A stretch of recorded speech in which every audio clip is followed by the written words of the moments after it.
Hello દોસ્તો, આજના આ વિડીયોમાં તમારું સ્વાગત છે।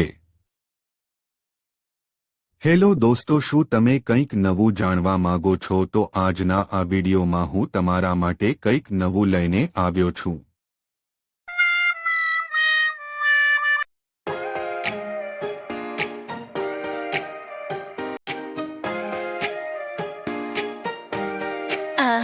વિશ્વમાં ઘણા બધા દેશો આવેલા છે અને તેમાં જુદા જુદા પ્રકારના લોકો વસવાટ કરે છે। જુદા જુદા પ્રકારના લોકોના વસવાટના કારણે તેઓના ધર્મોમાં પણ વિવિધતા જોવા મળે છે। ભારત દેશમાં જુદા જુદા પ્રકારના લોકો વસવાટ કરે છે અને તે લોકોમાંથી સૌથી વધુ હિન્દુ ધર્મના લોકો વસવાટ કરે છે અને હિન્દુ પંચાંગમાં આવતો 10મો માસ એટલે શ્રાવણ માસ।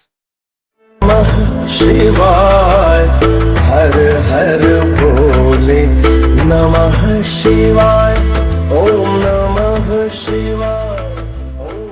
શ્રાવણ માસને હિન્દુ ધર્મના લોકો પવિત્ર માસ તરીકે ગણે છે। આ માસમાં ઘણા બધા લોકો ઉપવાસ કરતા હોય છે, તો આજના આ વિડીયોમાં આપણે ઉપવાસ માટેનું સાચું કારણ આગળ જાણીશું।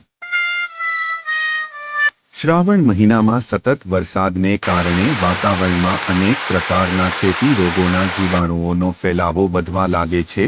આવી સ્થિતિમાં ઘાસ અને પાંદડાઓ વગેરે ખાતા પશુપંખીઓ આ ચેપી રોગોથી બીમાર પડે છે અને જ્યારે આપણે આ ચેપગ્રસ્ત પ્રાણીઓનું માંસ ખાઈએ છીએ ત્યારે આપણને પણ ચેપ લાગવાનું જોખમ પણ વધી જાય છે।